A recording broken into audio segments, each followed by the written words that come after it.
...20 de abril... Para la mayoría de la gente, una fecha cualquiera, un día más en el calendario, un lunes, unas vacaciones, turistas caminando entre piedras antiguas, cámaras, familias, calor, historia. Pero para ciertos hombres perturbados, las fechas no son las fechas, son símbolos, son altares, son mensajes. El 20 de abril de 1999, dos adolescentes con delirios de grandeza convirtieron la preparatoria Columbine en Estados Unidos en uno de los escenarios más infames de la violencia contemporánea. Esa masacre dejó 13 personas asesinadas y se volvió una referencia obsesiva para futuras mentes rotas que no solo querían matar, querían ser recordadas. Y ahora, 27 años después, otro 20 de abril volvió a mancharse de sangre, pero esta vez no fue en una escuela, fue en uno de los lugares más emblemáticos de México, en Teotihuacán, en la Pirámide de la Luna, un sitio que representa el pasado glorioso de este país, convertido de pronto en escenario de disparos, pánico y muerte. Las autoridades reportaron que un hombre, identificado como Julio César Jasso Ramírez, abrió fuego contra turistas, mató a una mujer canadiense e hirió a otras 13 personas antes de quitarse la vida. Y aquí es donde la historia deja de ser solo una noticia roja para convertirse en algo mucho más inquietante, porque entre las pertenencias del agresor, según los reportes, había referencias directas a Columbine, y no solo eso, también se encontró una imagen creada con inteligencia artificial donde él aparecía junto a los perpetradores de aquella masacre de 1999, como si no quisiera solo admirarlos, sino pertenecer a su historia. Entonces no. Esto no fue únicamente un hombre disparando en un sitio turístico, esto fue un acto cargado de símbolos, una fecha elegida, un mensaje, una puesta en escena. Y cuando entiendes eso, lo ocurrido en Teotihuacán deja de verse como un simple estallido de locura y empieza a sentirse como algo mucho más oscuro. Porque alguien no solo quiso matar, alguien quiso convertir el horror en legado. I Goyo Destroys presenta la masacre de Teotihuacán y el odio político a lo extranjero. No olvides que ya tenemos un grupo oficial de WhatsApp. Ahí voy a estar posteando cosas que en YouTube desgraciadamente no se pueden postear. Por ejemplo, la imagen de este asesino sin vida y otras imágenes de los atentados que no se pueden poner en esta plataforma. Te dejo el link en la descripción y el comentario fijado.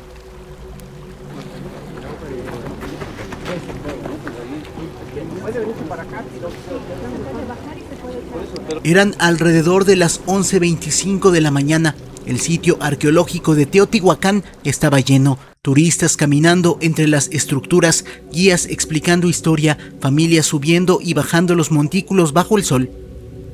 Un día completamente normal hasta que dejó de serlo. Desde la primera plataforma de la Pirámide de la Luna, un hombre comenzó a disparar. Al principio fueron detonaciones aisladas, confusión, gente volteando a ver sin entender. Algunos pensaron que eran sonidos lejanos, algo lejano, pero en cuestión de segundos todo se convirtió en caos. Los visitantes comenzaron a tirarse al suelo, a esconderse, a correr sin rumbo claro. Otros bajaron desesperadamente las escalinatas, arriesgándose a caer con tal de alejarse del tirador.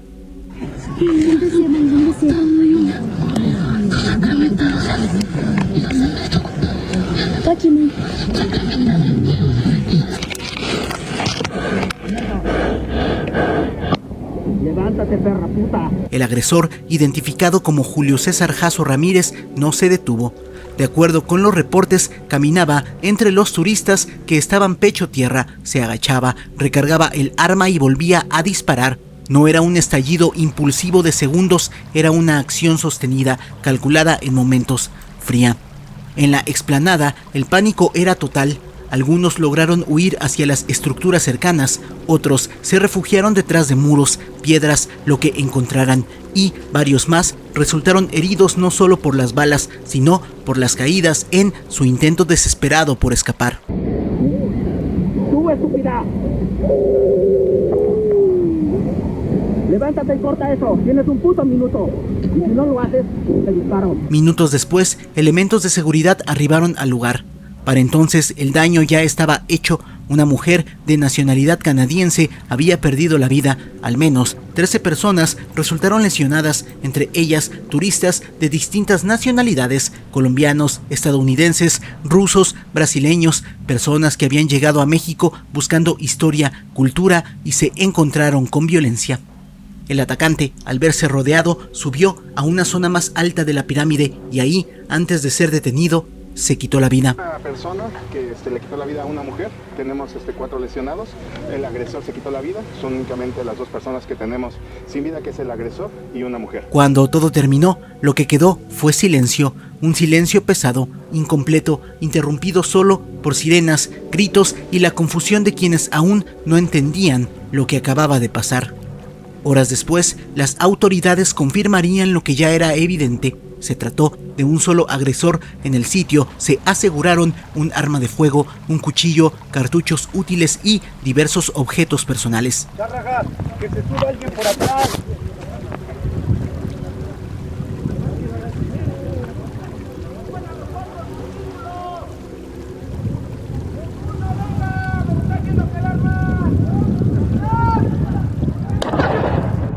Madre, rebotó ahí el pinche tiro, güey, en la pinche ahí al ladito, ¿ah?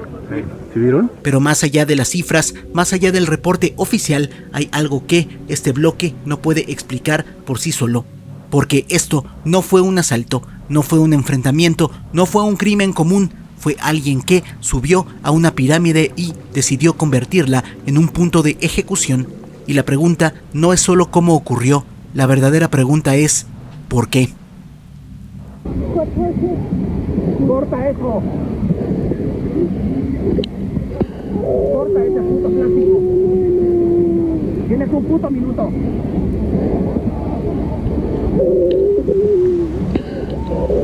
¡Muévete, cabrona! Como si fueras a apoyar. Hay algo que cambia completamente la forma en la que entendemos lo que pasó en Teotihuacán.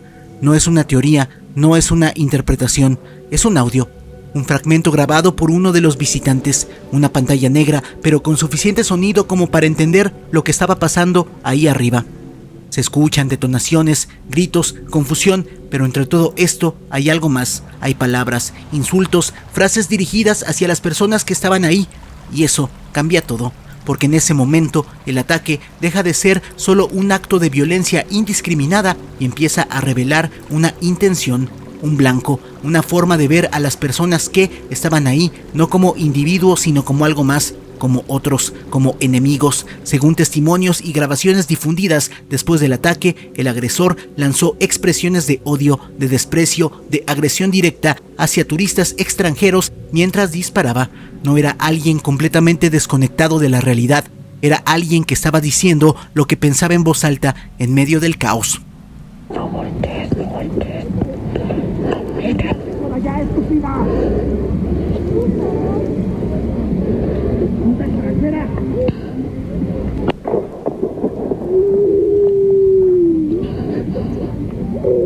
¡Rápido!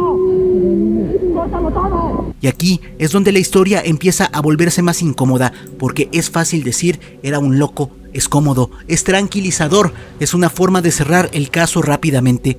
Pero, ¿y si no es tan simple? ¿Y si ese odio no nació ese día? ¿Y si no empezó en la pirámide? ¿Y si ese odio ya estaba ahí mucho antes de que apretara el gatillo? Porque una persona puede estar mentalmente inestable, sí, pero las ideas que expresa, esas no aparecen de la nada, se construyen, se alimentan, se repiten y, a veces, se normalizan. Y cuando eso pasa, la violencia deja de ser un accidente y empieza a parecer una consecuencia.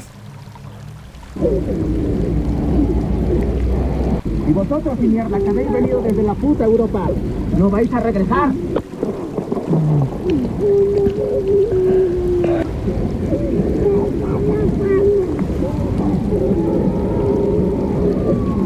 os movéis? ¡Os sacrifico! Hay un detalle que por sí solo podría explicar mucho de lo que pasó ese día, pero también es el más inquietante de todos. El ataque en Teotihuacán ocurrió el 20 de abril de 2026, y si esa fecha te suena es porque no es cualquier fecha. El 20 de abril de 1999, exactamente 27 años antes, ocurrió la masacre de Columbine, uno de los ataques escolares más infames de la historia moderna, un evento que no solo dejó víctimas, sino que se convirtió en referencia, en símbolo, en obsesión para futuras mentes perturbadas. Y esto no se queda en una coincidencia. De acuerdo con los reportes, entre las pertenencias del agresor se encontraron referencias directas a Columbine, material relacionado con la masacre, contenido que indicaba admiración o al menos una fijación clara con el evento. Pero lo que realmente cruza la línea es esto. También se encontró una imagen generada con inteligencia artificial, una imagen donde él aparece junto a los perpetradores de Columbine, no como espectador, no como alguien que observa desde fuera, sino como si fuera parte de ellos, como si quisiera pertenecer a esa historia. Aquí es donde todo empieza a tomar otra forma, porque entonces ya no estamos hablando solo de un hombre que atacó a turistas, estamos hablando de alguien que eligió una fecha, que eligió un lugar y que probablemente eligió un significado. Esto no fue solo violencia, fue una narrativa, una especie de guión en la cabeza de alguien que no quería ser invisible, sino convertirse en algo más, en alguien que dejara marca, que dejara huella, aunque fuera a través del horror. Y aquí entra un concepto que es incómodo, pero es necesario entender: los llamados copycat killers, personas que no solo cometen violencia, sino que replican violencia, imitan, reinterpretan, recrean, no porque no tengan ideas propias, sino porque quieren formar parte de algo que ya fue recordado. Para ellos, Columbine no es una tragedia, es un referente. Y entonces la pregunta cambia, ya no es solo por qué disparó, ahora es qué historia estaba tratando de contar cuando lo hizo. Hay algo que se repite en muchos de los ataques más impactantes del mundo, un patrón, una especie de eco, personas que no solo cometen violencia, la imitan. Se les conoce como copycat killers, individuos que estudian ataques anteriores, que consumen ese contenido una y otra vez, que analizan fechas, nombres, cifras, lugares y que eventualmente no quieren solo entender lo que pasó, quieren replicarlo. Pero no es una copia exacta, es más bien una reinterpretación. Toman elementos simbólicos como una fecha, elementos narrativos como el tipo de víctimas y elementos emocionales como el impacto mediático y construyen su propia versión. Columbine no solo fue una tragedia, se convirtió en un punto de referencia, en algo que, con el tiempo, empezó a ser estudiado, pero también admirado por personas con perfiles profundamente perturbados. Y eso ha provocado algo muy peligroso, que la violencia deje de ser un acto aislado y empiece a comportarse como una cadena. Un ataque que inspira a otro, un nombre inspira a otro, una fecha se repite. En el caso de Teotihuacán, no estamos viendo una coincidencia vacía, estamos viendo a alguien que probablemente conocía esa historia, que la internalizó y que decidió colocar su propio acto dentro de esa misma línea, no en una escuela, no en Estados Unidos, sino en México, en un sitio histórico con turistas, como si estuviera diciendo, esto también va a ser recordado. Y eso es lo que vuelve todo más inquietante. Porque entonces ya no se trata solo de prevenir a una persona, se trata de entender un fenómeno donde la violencia se documenta, se consume y en algunos casos se replica. Y cuando eso ocurre, el siguiente ataque no empieza el día que alguien dispara, empieza mucho antes, empieza cuando alguien decide que quiere formar parte de esa historia. Esto se construyó para sacrificar, cabrones, no para que vengáis a hacer la puta fotito de mierda. ¿Lo veis? Cumplo mi palabra. Han muerto 2 putos coreanos allá. Los he sacrificado como perros. Hay una pregunta que no podemos ignorar. ¿Por qué extranjeros? ¿Por qué turistas? ¿Por qué personas que, en teoría, no tenían absolutamente nada que ver con él? Porque cuando escuchas el audio, cuando entiendes lo que dijo, queda claro que no disparaba al azar. Había una intención, había un blanco. Y aquí es donde la conversación se vuelve incómoda, porque el extranjero, en muchos contextos, deja de ser una persona y se convierte en un símbolo de dinero, de privilegio, de oportunidades que otros sienten que nunca tuvieron. No importa si es real o no, lo que importa es cómo se percibe. En un país donde millones de personas viven con frustración acumulada, con desigualdad, con la sensación constante de que el sistema no les dio nada, es fácil empezar a buscar culpables visibles. Y el extranjero es visible, habla distinto, se viste distinto, consume distinto y muchas veces, sin decir una sola palabra, ya representa todo lo que alguien siente que le falta. No porque sea responsable, sino porque es conveniente. Y entonces ocurre algo peligroso. El resentimiento deja de ser una emoción interna y se convierte en una narrativa, una historia que se repite. Ellos tienen lo que nosotros no, ellos vienen y disfrutan lo que a nosotros nos cuesta, ellos se benefician de un país que ni siquiera es suyo, y poco a poco ese ellos deja de ser abstracto, empieza a tener rostro. Ahora, seamos claros, no estamos diciendo que la pobreza genere violencia automáticamente, ni que las personas marginadas sean peligrosas. Eso sería no solo falso, sino profundamente injusto, pero sí existe algo que no podemos ignorar. Cuando el resentimiento social se combina con frustración, aislamiento y una mente inestable, puede encontrar un objetivo, y ese objetivo muchas veces es el que parece más ajeno, más diferente, más otro. Y en ese momento, la persona deja de ver individuos, ya no ve turistas, ya no ve familias, ya no ve seres humanos, ve símbolos. Y cuando alguien empieza a dispararle a símbolos, la violencia deja de tener límites. Deja de verme tanto. A la muerte no se la mira directamente, cabrón.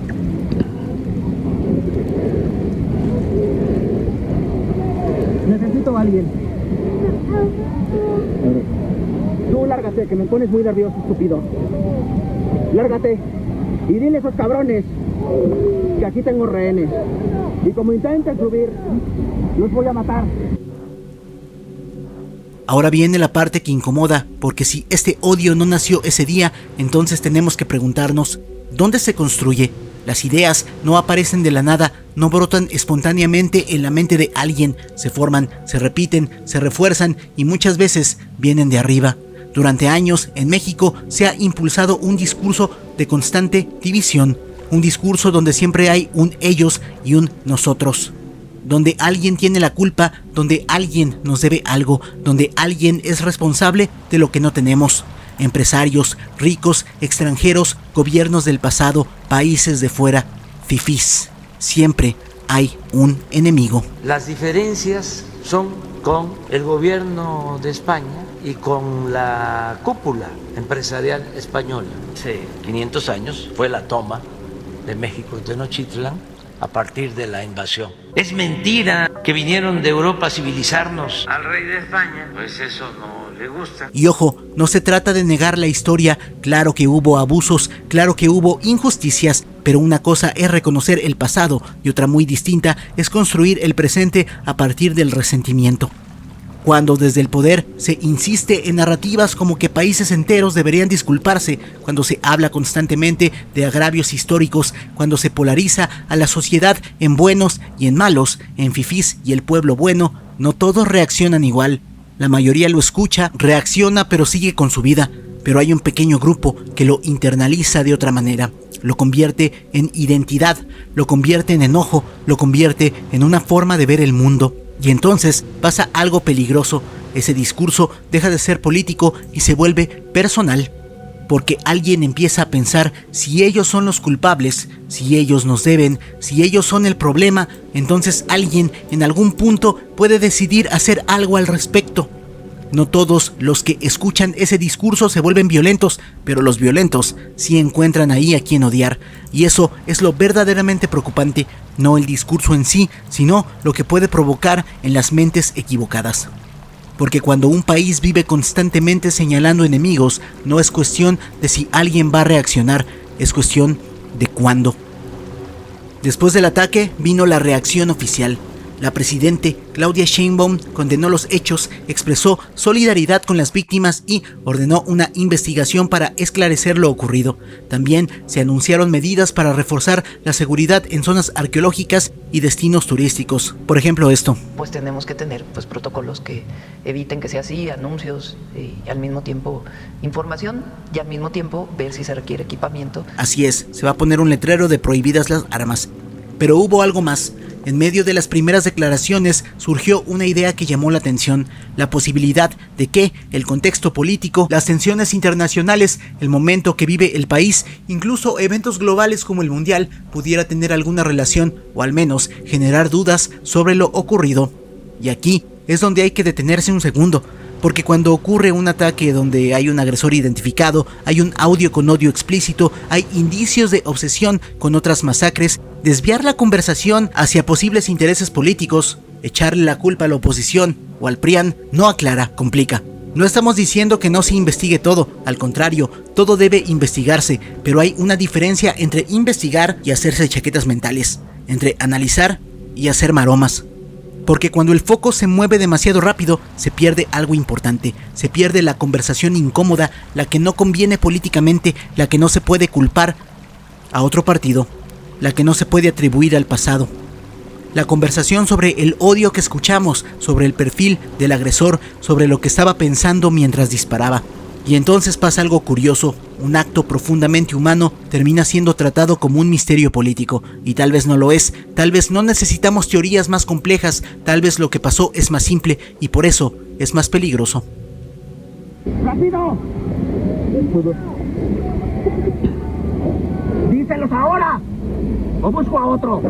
¡N! ¡Puto portugués de mierda! No, eres un brasileño asqueroso. Hay algo que está en el fondo de todo esto y casi nadie quiere decirlo en voz alta. El lugar donde naciste no es un logro, no es un mérito, no es una medalla, no es algo que te haga mejor que alguien más, es un accidente. Naciste en México, pudiste haber nacido en Canadá, en Estados Unidos, en cualquier otro punto del planeta, no lo elegiste. Y sin embargo, hay personas que construyen toda su identidad alrededor de eso, que convierten la geografía en superioridad, que creen que amar a su país significa odiar a los demás. Pero eso no es patriotismo, eso es resentimiento disfrazado, porque el verdadero orgullo no necesita enemigos, no necesita compararse, no necesita señalar. El problema es que el nacionalismo mal entendido es muy seductor, te da una identidad rápida, te da una narrativa simple, te dice quién eres sin que tengas que cuestionarte nada y sobre todo te da algo muy peligroso, un ellos, un enemigo al cual culpar, al cual mirar por encima, al cual odiar sin sentir culpa. Y cuando eso se mezcla con frustración, con desigualdad, con enojo acumulado, se convierte en algo más. Porque entonces alguien deja de ver personas y empieza a ver banderas, nacionalidades, etiquetas. Y cuando eso pasa, disparar deja de sentirse como un crimen y empieza a sentirse como una especie de mensaje. Y ahí es donde todo se rompe. Porque al final, la persona que murió en Teotihuacán era extranjera, pero también era una mujer, una vida, una historia que terminó en un lugar donde solo debería haber historia antigua, no violencia. Nacer en México no me hace mejor que nadie, pero odiar a alguien por no haber nacido aquí sí me haría peor.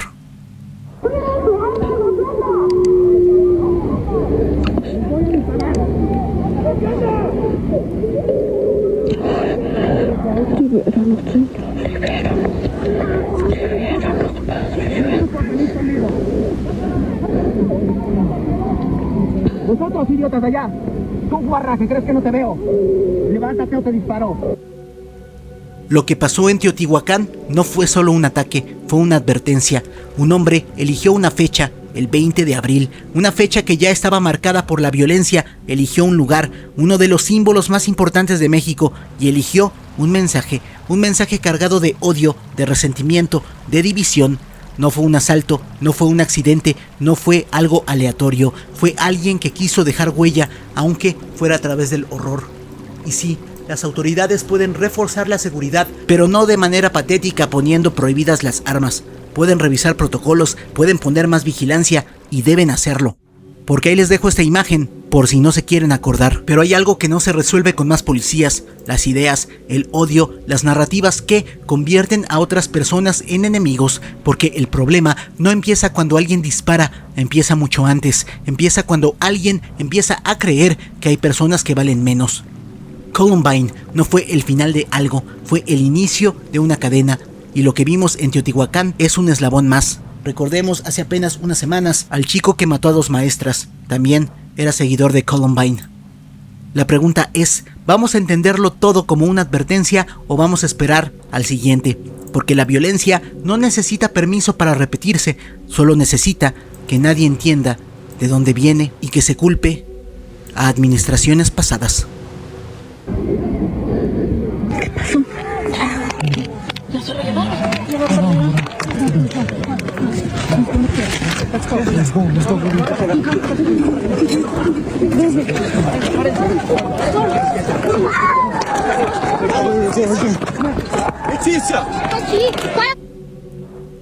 Una vez más se tienen que tirar factos que a muchas personas no le van a gustar. Las palabras clave para saber que llega hasta el final del video van a ser: valemos lo mismo mexicanos y extranjeros. A ver si alguien no se pone furioso. Si el video te gustó, dale like, compártelo, suscríbete, sígueme en mis redes sociales. Las puedes ver en pantalla, las encuentras en la descripción. Apoya al canal para aparecer aquí al finalizar los videos. Por mi parte eso sería todo. Yo soy IO Destroys. Tengo los mejores seguidores del mundo que son ustedes. Muchas gracias. Pum, pum.